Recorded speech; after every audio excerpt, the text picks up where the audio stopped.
Howdy. In this video, I hope to inform you and convince you of the viability of biodiesel. This is part of the Biofuels Project for Biology 111. So first off, we got to answer, what is biodiesel? Biodiesel is a renewable form of energy, similar to petroleum diesel, that is derived from vegetable fats, animal fats, used grease, any kinds of fats that you can really think of. People have even used algae.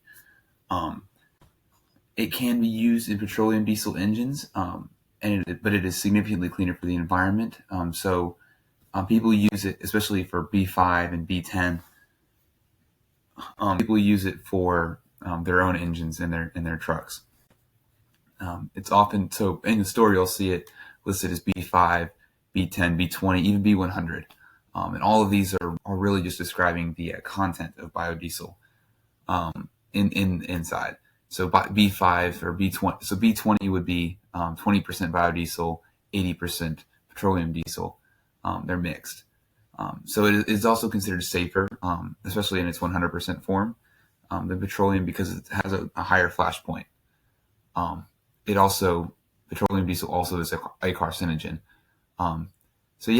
So looking forward, we need to ask some questions about how do you make it.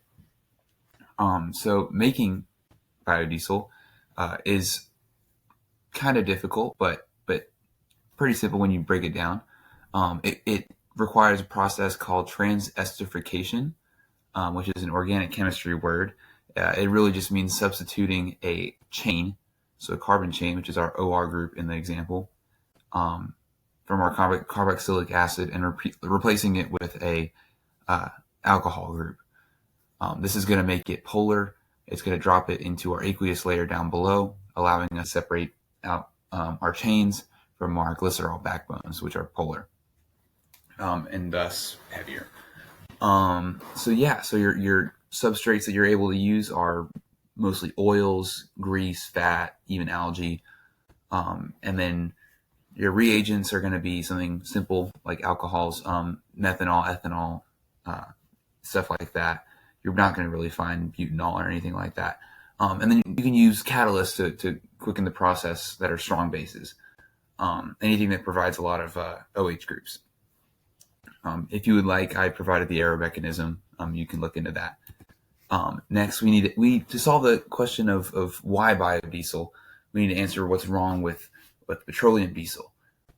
Petroleum diesel is non-renewable. It's once you use it, it's all gone. We're not getting any more petroleum anytime soon without any new technology. In addition to that, it also contributes to our carbon footprint. So the burning of fossil fuels, it is contributing to our declining climate change. Let's just say that it's contributing to our impact on the carbon silicate cycle. So we're actively killing our planet. Diesel engines also need more expensive oil than gas engines, whereas biodiesel acts as its own lubricant in a lot of instances. So it's better for your engine.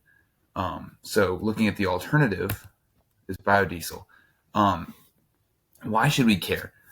We should care because it's the future, in that we can't get any more petroleum. So we need to answer the question of what do we use? We use what we have, and we have lots and lots of oil in the form of vegetable oil that we can get more of.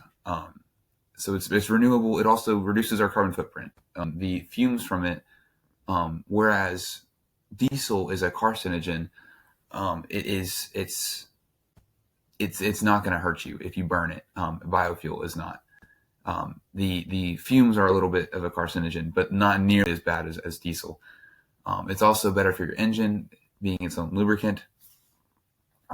Its flash point is also much safer.